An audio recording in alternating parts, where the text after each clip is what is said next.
I spent weeks planning our anniversary dinner. My shoulder was on fire the whole day. My daughter helped me cook. My wife came home with Burger Town, laughed, and said, "You actually tried?" Then fed our kid fries. I had been planning that dinner for 2 weeks, even with the pain in my shoulder flaring up worse than usual. Just lifting the pot onto the stove that morning had felt like punishment. But I pushed through it because it was our anniversary. I wanted to make something nice for Eden. Her favorite, actually. Chicken marsala with garlic mashed potatoes and roasted asparagus, just the way she liked it. "Daddy, can I sprinkle the cheese now?" Poppy asked, eyes wide under her little pink apron. She had her toy oven mitts on, totally unnecessary but adorable. I smiled, gritting my teeth as I leaned over to guide her hand. "Go ahead, sweetheart. Just a little bit, okay." She stuck her tongue out with concentration, and for a moment, everything felt right. I'd set the table with the good plates we barely used, even put on that old jazz record Eden liked back when we first dated. Poppy folded the napkins herself, crooked triangles but full of effort. Eden was supposed to be home at 6. At 6:30, I texted her. At 7, I called, straight to voicemail. At 7:15, I heard the garage door rattle open. "Mommy's home," Poppy squealed, hopping off her chair and sprinting to the door. I wiped my hands on a dish towel and turned down the stove, heart doing that stupid hopeful flutter thing I'd long stopped trusting. Eden walked in carrying 2 bags from Burger Town, her hair frazzled and makeup smudged. She didn't kiss me hello. Didn't say a word at first. She dropped the greasy bags on the counter and sighed like the weight of the world was pressing on her back. "I'm starving," she muttered, opening one of the bags and pulling out a burger. I blinked, glancing from the steaming chicken marsala to the 2 paper sacks. I cooked. It's our anniversary, remember?" She finally looked at me. "Are you serious?" She snorted, pulling out a crumpled napkin. "You cooked?" "Yeah, your favorite," I said, quieter now. "Even made the asparagus crispy like you like it." She took one look at the table, the candles flickering gently, the bottle of cheap red wine I'd chilled earlier. Then she laughed, not a real laugh. More like the kind someone uses to make a point. "God, you actually tried." She turned to Poppy. "Honey, go wash up. We're having burgers. Real food, not whatever this sad mess is." Poppy looked confused. "But Daddy said we were having chicken mars." I said go wash up. Her voice snapped like a whip, and Poppy flinched before trotting down the hallway. I stared at Eden. "You could have called. Or just said thank you." She shrugged. "Why? So you could play house like you're some kind of husband of the year? Let's not pretend this is who you are. You can't even hold a job longer than 6 months. You think burning your shoulder stirring sauce makes you a man?" I swallowed the lump in my throat. My hand curled around the edge of the counter. Poppy helped me make the whole thing. She rolled her eyes. "Great. Then maybe she'll grow up knowing what failure looks like up close." I don't remember what I said after that. I don't think I said anything. Just turned off the burner, picked up the plates, and started scraping the food into the trash. "Don't be dramatic," Eden muttered as she sat at the table with Poppy, unwrapping her burger. "It's just dinner." But it wasn't. Not to me. Not to Poppy. I caught my daughter's eyes across the table as she took a cautious bite of her fries, her gaze flicking between her mom and me. I wiped down the stove slowly, methodically, ignoring the ache in my shoulder and the one deeper in my chest. I didn't say another word. That was the night I stopped trying to win Eden's approval. That was the night I started seeing things clearly. And that was the night I began slipping away from her, quietly, step by step, without looking back. That night, after Poppy went to bed and Eden disappeared into the bedroom without a word, I sat on the couch in the dark. The TV was off. My shoulder was throbbing from the hours of cooking and scrubbing, but I didn't reach for pain meds. I just sat there, staring at nothing. I kept thinking about what she'd said. "You think burning your shoulder stirring sauce makes you a man?" It wasn't the first time. Not even close. My name's Drew. I'm 36, live just outside of Harrisburg, Pennsylvania, and I used to believe love meant endurance. That if you just held on long enough, things would get better. Eden and I had been married almost 10 years. 10 long, tightrope walking years. She wasn't always like this. Back when we were first together, she used to laugh at my dumb jokes, run her fingers through my hair when I was stressed. But after Poppy was born and Eden got promoted at work, something shifted. The compliments turned into criticisms. The silences turned into weapons. At first, I told myself it was stress. She worked in insurance, long hours, tight deadlines, soul-sucking monotony. I thought I could take the hit, carry the weight, and give her the space she needed. But space turned into distance, and distance turned into contempt. Every time I lost a contract or had to switch gigs, it was another excuse for her to chip away at me. "Maybe if you tried harder," she'd say. Or, "Why don't you ask your brother for a job? At least he has one." When my shoulder injury flared up and I couldn't work for a few weeks, she joked, "Guess I married a houseplant. Looks nice, but doesn't do much." I swallowed it all. I told myself she didn't mean it. that she was just tired, that things would go back to how they used to be. But sitting in that dark living room, staring at the faint glow from the kitchen nightlight, I realized something. I hadn't laughed, really laughed, in years. I didn't feel like a man anymore. I felt like a shadow in my own house. The next morning, I took Poppy to school like usual. She clung to my arm before running off, turning back once to give me that bright little smile she always did. That smile, that kid, she was my tether. The only reason I hadn't walked out yet. I pulled over at a gas station on the way home and sat in the car, hands clenched on the steering wheel. I could hear Eden's voice echoing in my head. You're not good at anything. My phone buzzed. A message from my sister, Kelsey. We hadn't talked much lately, mostly because I was too embarrassed to admit how things had gotten at home. But I texted her. Hey, can I talk to you about something? She called within 5 minutes. By the time I got off the phone, I was parked in front of her house. Kelsey didn't say much at first, just let me talk. I told her everything, the way Eden talked to me, the things she said in front of Poppy, how I couldn't remember the last time I felt like I was allowed to breathe in my own home. When I mentioned the anniversary dinner, she covered her mouth and whispered, "Oh, Drew." That's when I lost it. Not in a loud way. I just sat there, staring at the hardwood floor in her kitchen, and quietly broke down. I can't do this anymore, I said. Kelsey reached across the table and took my hand. Then don't. That night, I looked up divorce attorneys on my phone. Just browsing. No calls. No appointments. But the decision had been made. I wasn't just surviving anymore. I was planning my way out. We left early Friday afternoon. Poppy was in the back seat with her backpack, hugging her favorite stuffed animal, that old giraffe with the chewed-up ear. She kept asking if Aunt Kelsey had the good cookies and if we could watch cartoons in our pajamas.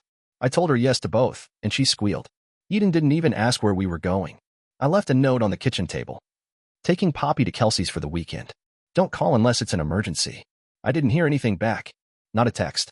Not a single okay. Just silence. Which was loud in its own way. Kelsey lived about an hour north, in a cozy two-bedroom on a quiet street. She met us at the door in sweatpants and slippers, arms wide for Poppy and a tight, wordless hug for me. Come in, she said, then looked me in the eye.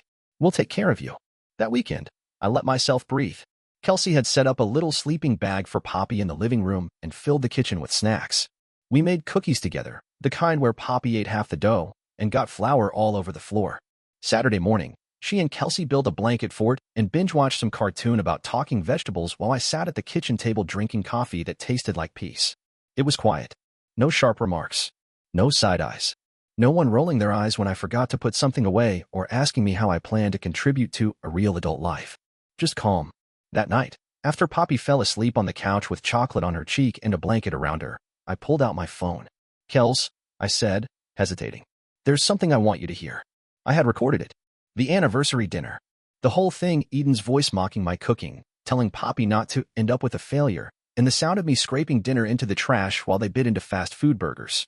I didn't plan to record it for proof. It just happened. I guess deep down I needed to hear it back. To confirm I wasn't imagining it. Kelsey sat still as the recording played. When it ended, she didn't speak for a long time. She just stared at the phone. Then she whispered, Jesus, Drew. I didn't know if I was overreacting, I said quietly. I keep thinking, maybe I'm being soft. Maybe she's just tired. But when Poppy looked at me like that, You're not overreacting, she said, firm now. You're in survival mode. That's not a marriage. That's emotional starvation. I nodded. Slowly. I've been thinking about divorce, I admitted. You should be thinking about freedom. We stayed up late talking. About lawyers, custody, apartments. About how to leave quietly, carefully for Poppy's sake. I didn't want a war. I wanted out. I'm not trying to punish Eden, I said. I just want my daughter to grow up in a house where people treat each other like they matter. Kelsey reached across the table. Then let's start figuring out how to build that house. That weekend didn't fix everything, but it gave me something I hadn't had in a long time, clarity. I saw the path ahead. Not easy, not clean, but real. By Sunday night, I had a list on my phone. Things to do, people to call, records to gather. And as I buckled Poppy into her booster seat for the ride home, she looked up at me with that sleepy, cookie-fueled smile. Can we live at Aunt Kelsey's house forever? I kissed her forehead and whispered, not forever, baby. But we're going to find a better place. Just for us. When we pulled back into the driveway Sunday night, the porch light was off, and the trash bins were still full, just like when we left.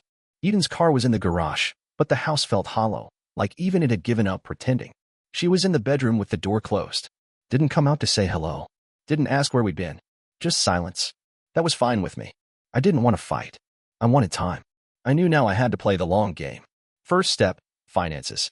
I waited until the house was quiet the next morning, Eden off to work, Poppy at school, and I opened a new bank account. Just mine. No joint access. I started slowly shifting things over. My freelance income. The little savings I had left. I took pictures of every document that mattered. Poppy's birth certificate, our marriage license, Eden's latest tax return. I backed it all up to a private folder and sent a copy to Kelsey, just in case. Second step, protect Poppy. I booked a call with a child therapist who specialized in families going through divorce. I didn't want to throw Poppy into something without tools. I wanted her to understand it wasn't her fault, that she didn't have to pick sides, that love could exist without pain. The therapist was kind. She talked me through how to prepare, how to explain things in ways a 6-year-old could understand without feeling broken in the middle. You don't have to fix everything, she said gently. You just have to show her that she's safe. That line stuck with me. So I made it my goal. Over the next few weeks, I became two people. On the surface, I was the same old Drew, making dinner, doing school drop-offs, folding laundry without being asked. I didn't challenge Eden, didn't provoke anything. I let her think I was still in her shadow. But inside, I was preparing, lining up my pieces. I taught Poppy how to make pancakes one Saturday morning. She giggled as she accidentally cracked an eggshell into the batter. You're really good at cooking, she said. Mommy doesn't let me help. I smiled, scraping the shell out with a spoon. Well, here, you're the chef. That weekend, we planted little herbs in the backyard, basil, mint, rosemary, just the two of us in the dirt, building something real, something ours. Meanwhile, Eden's moods got sharper. Shorter fuse, more eye rolls, more snide comments muttered just loud enough for me to hear. When I told her I was picking up extra gigs to cover bills, a lie, I'd actually just been meeting with a lawyer, she scoffed. Oh, you working again? Let's see how long this one lasts. I didn't flinch. I just nodded. We'll see. Every insult now felt like confirmation. She hadn't noticed the change in me.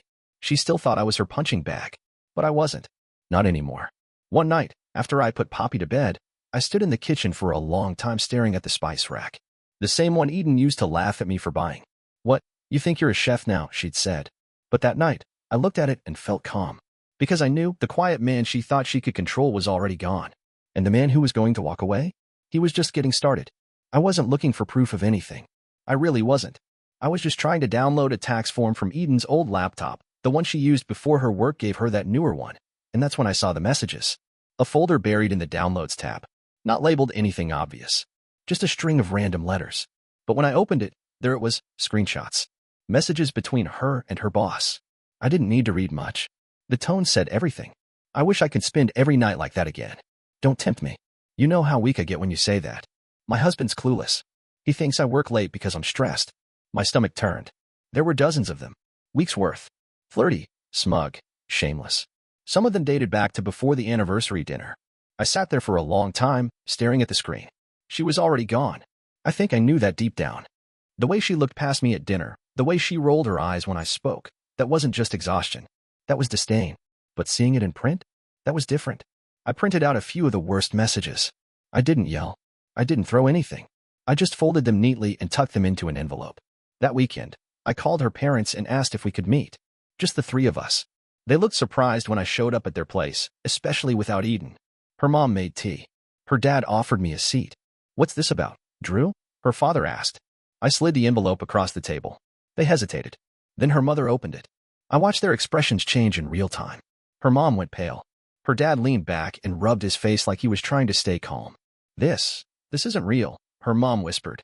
It is, I said, my voice steady. And there's more. That's just the part one printed. I didn't come here to ruin your evening, but I wanted you to see the truth before this gets uglier. Her dad cleared his throat. Is there any chance this could be worked out? I looked at him, genuinely stunned. Worked out? She's cheating on me. She insults me in front of Poppy. She treats me like I'm furniture. And you think we should just patch it up? He looked ashamed then. So did her mother. I didn't know it was this bad, her mom said.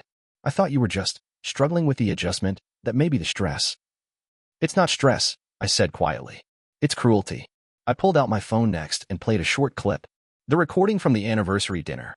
Eden's voice, sharp and cold, saying don't end up with a failure like your father. Her mother covered her mouth. I wanted you to hear it for yourselves, I said. Because when this divorce goes through, I'm not playing the villain. I'm not bad-mouthing her to Poppy, but I won't protect her reputation either. They were silent for a long time. Finally, her father nodded slowly. I'm sorry, Drew. You didn't deserve this. For the first time in a long time, I felt seen. Not pitted. Not dismissed. Scene. As I stood to leave, her mom said softly, Do you need help with anything? I shook my head. I've got it covered. Just wanted the truth on the table. When I got back to my car, I sat behind the wheel for a moment, breathing. That confrontation wasn't just for them. It was for me. A line drawn in the sand. No more hiding. No more pretending this was a marriage. This was war now, and I wasn't afraid of it. She must have known I found the messages. Or maybe she could just feel it. The way I stopped asking where she was at night. The way I didn't flinch when she made her little jabs. Something in me had gone still. Cold. And Eden hated that. So she did what she always did when she lost control. She flipped the script. One night, out of nowhere, she cooked dinner. Set the table. Lit candles. Poppy was so excited, she put on a dress and asked if it was someone's birthday. Eden kissed me on the cheek. I feel like we've lost our spark, she said, voice soft. I want to try again. I stared at her for a second too long. Then I sat down and ate. I smiled when Poppy talked about school. I laughed at a story Eden told. I let her hold my hand after dessert. But inside, I felt nothing. It was all a performance. Over the next week, she cycled through every move in the book. Sweet texts during the day. Handwritten notes by my coffee mug. Once, she even put on the outfit she used to wear when we were dating. Then came the guilt trips. You've been so distant. Are you still mad about that dinner? I was stressed. You know I didn't mean those things. I just say stuff sometimes when I'm tired. You're not perfect either, Drew. Remember that. When those didn't work, the threats started to leak in. Subtle at first. If this marriage falls apart, it'll break Poppy's heart. I'm not sure you'd get much time with her in court. I mean, with your unstable income. I never raised my voice. Never fought back. I just kept moving. My lawyer filed the initial paperwork. I transferred my direct deposit to the new account. I put a deposit down on a small 2-bedroom apartment across town. Nothing fancy, but clean, quiet, and mine. I started rebuilding my life, piece by piece. Old friends I hadn't talked to in years started texting back. I met my buddy Jeremy for coffee one morning, the first non-obligation meeting I'd had in years. I told him everything. Damn, he said, shaking his head. I always knew she was intense, but I didn't know it was like that. It's been like that, I said. I just stopped pretending it wasn't. Even Poppy seemed to notice the shift in me. One evening, I picked her up from school and we got ice cream. She smiled at me with her mouth full of sprinkles and said, You're happier now, huh? I nodded. Yeah, I think I am. Is Mommy mad at you? She asked, her voice careful. I thought about how to answer. I didn't want to poison her view of her mother. I just wanted her to feel safe. She's confused, I said, but we're figuring things out. Okay, Poppy said, like that was enough. And somehow, in that moment, it was. Back at home, Eden slammed cabinets louder. She rolled her eyes more. Her smiles were tighter, shorter, laced with venom. The mask was slipping. And me? I stayed calm. Because I wasn't playing defense anymore. I was walking forward, one quiet step at a time, toward a life where my worth wasn't up for debate. Toward peace. The papers sat in my passenger seat for 2 days. Not because I was scared. I just wanted to be sure I didn't let her twist it. I wanted to deliver them on my terms, in my way, calm, clean, final. It was a Wednesday afternoon when I did it. Poppy was at school. Eden was working from home, hunched over her laptop at the dining room table. She didn't even look up when I walked in. I slid the envelope onto the table beside her. She blinked at it, then at me. What's this? Divorce papers, I said simply. She stared at me like I'd slapped her. Are you serious? I've already signed. My lawyer's handling it. You can look them over with yours. You're doing this now? In the middle of my workday? I shrugged. Didn't want to interrupt your weekend. She picked up the envelope, scoffed, and threw it back on the table. You're a coward. No, I said. I'm done. She stood, hands shaking. You think you'll get full custody? You think you'll get a dime of my income? I didn't even blink. I don't want your money. I just want peace. You don't get to walk away clean, she hissed. You're going to ruin Poppy's life. That's when I finally let some heat into my voice. No, Eden. You already did that the night you told her not to end up like me. She flinched. That shut her up. Just for a second. I was angry, she snapped. You know how I get when I'm stressed. It's not like I hit her. It's not abuse. I took a breath. It doesn't have to be physical to leave scars. I walked out before she could respond. That weekend, Poppy and I moved into our new place, a small 2-bedroom unit with old floors and yellow walls, but it felt like a castle. We had takeout on the living room floor and slept in sleeping bags the first night. Saturday morning, I made pancakes. Poppy stood on a stool next to me, flipping hers with a spatula and grinning like she was on a cooking show. You know, she said, this is better than the big house. Yeah, I asked. She nodded. You laugh more here. That hit me harder than anything Eden had ever said. The official court filings came through 2 weeks later. No fighting. No drama. Eden signed the papers without a single amendment. She didn't even ask for more custody. Maybe she thought she'd use it later, in some twisted way. She did try one last thing, though. She called me late one night, after Poppy had fallen asleep. "You really think you're some amazing father now," she slurred. "You're a nobody. A joke. That calm little act, it's fake." I almost hung up. But then she said, "She'll hate you one day. Just like I do." And I laughed. Not a mean laugh. Just a sad, tired one. "You already lost, Eden." I just finally stopped pretending we were on the same team. I hung up and blocked her number. From then on, we spoke through lawyers and email. No more late-night phone calls. No more manipulation. A few days later, Poppy brought home a crayon drawing from school. It was me, her, in our tiny apartment, all crooked lines and bright colors. Above it, she wrote, "Me and Daddy's house. We're happy." I pinned it to the fridge. That night, I sat on the couch with a cold drink and stared at the quiet room around me. No yelling. No tension. Just the low hum of the fridge and my daughter breathing softly from the next room. I wasn't a failure. I wasn't weak. I was a man who finally chose himself and his child over chaos. And for the first time in a long time, I felt like I could finally breathe.